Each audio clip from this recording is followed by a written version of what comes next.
What are we going to be talking about today? Well, the wide world of foliage and interior plants. It's really caught a big trend here in the last couple years at our store. Picked up a lot more popularity. You know, it's not so much the grandparents and parents doing anymore. We got to inspire the younger generations, i.e. me and my friends, and really get them back into bringing the wide world of plants indoors. So everybody's familiar with the old mother-in-law's tongue or snake plant. It's kind of a newer variety in that world. This one's called Bantel Sensation. They're really getting creative with some of the varieties down in the tropical nurseries. This one has a variegated white, creamy margins. Gets up to about 3 to 4 feet, maybe even larger if you have the space for it inside. Very hard to kill plant. Low light, medium light if you have it. Biggest thing you want to avoid is overwatering with these. And I have no doubt you will have success with the snake plant and some of the newer varieties.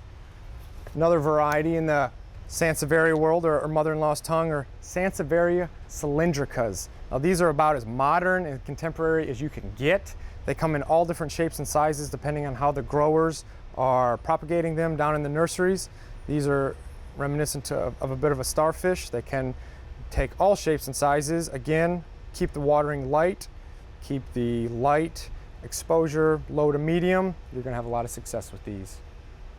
Let me introduce you to the most popular houseplant in our store right now. It is sweeping the social media world, magazines. It is the fiddle-leaf fig, or the fiddle-leaf ficus, Ficus Loretto. Giant leaves on this variety. Everybody cannot get enough of the Ficus Loretto. However, it does come with a few grower tips. It is not a plant that you can just grab and stick anywhere in the house. No, you want to be keeping it in a south-facing, southwest, southeast-facing window. It loves to have some direct light on its leaves. Do not try to attempt to grow this if you do not have the light. You're going to be hard to be successful with a plant like this. But if you do have the bright light coming in through that window and you want to keep it near that window, go for it. Keep light on the watering, maybe once every 3 to 4 weeks, depending on the media that you have it in. Feed it once every couple of months, and you're sure to have some success. So what I'm holding here in my hand is pothos, or devil's ivy as it is sometimes called. It is a tough houseplant. Most people are familiar with the plain green variety. It has a great trailing habit to it, but this one has become really popular over the years. This one's called Satin. Great for hanging baskets or in pots that you want to trail down pieces of trim inside the house. Medium to low light. Let it dry in between waterings. Really great variety. Another twist on old favorite is the Aglaonema plant, or the Chinese evergreen. Most people are familiar with the plain Jane green. Maybe there's this little silver variegation in it, but now they're coming out with some red Aglaonemas, and they are incredibly popular. They're also add a real pop of color into kind of lower light, medium light areas of the room, and they're low maintenance. Medium to low light watering is all it needs. Doesn't get much taller than 18 inches by 18 inches wide. Let it dry out between waterings. You're going to love this plant. Another great plant to keep in mind, everybody's familiar with the Maidenhair Fern. It's a real popular fern that you might see in magazines, and it's a real delicate type fern. A lot of people have a hard time growing a Maidenhair Fern. It likes to stay average and moist pretty much all the time, so if you forget to water it, it's not too friendly.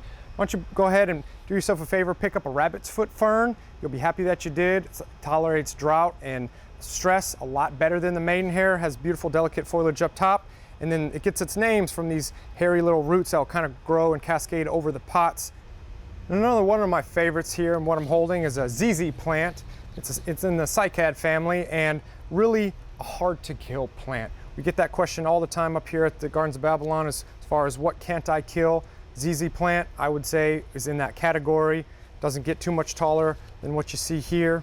Go light on the watering, can go very low light in the house. Kind of has a little bit of a modern, contemporary structural look to it.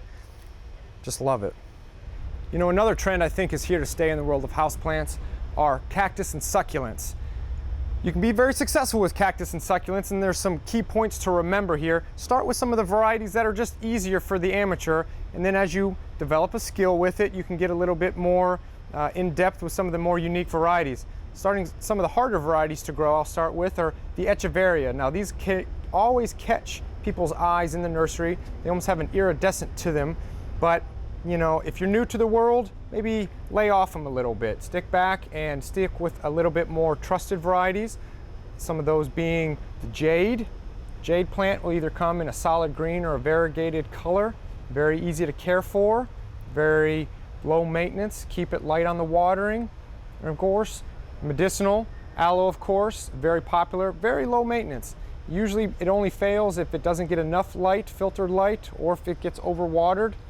Some of the medicinals or the spider aloe, great accompaniment into your aloe collection, a little bit more colorful, a little bit more sassy. So in the world of cactus, we have very popular varieties which are called the barrel cactus. They come in all shapes, sizes, spine lengths. They can get pretty ferocious, so be careful. But again, you want to just forget about them. Set them up on a ledge, maybe water them once a month. Strong filtered light is all they need. Cactus, Cereus peruvianus, night blooming cactus, comes in all shapes and sizes as well. Can easily get up to the 4 to 6 foot mark. You can place a couple of these in a container or grow them as single. Last but not least is something funky. You got your fire stick pencil cactus. These are going to have reddish new growth coming off the tips. Kind of a modern, again, very structural type of plant. They can get up easily into the 2 to 3, 4, I've even seen them 5 or 6 feet tall if you properly stake them and keep them in a container. But again, maybe watering these once a month, keeping them in medium light. Most cactus and succulents don't have to be in full sun all day long. They just like a good, strong, filtered light. So as we've seen, containers come in all shapes, sizes, and colors for houseplants. Choose the one that speaks to you. Get creative with it. Some things to think about when it comes to picking out that right planter is what kind of weight is it? If it's going to be a big plant, maybe you choose a lighter weight container.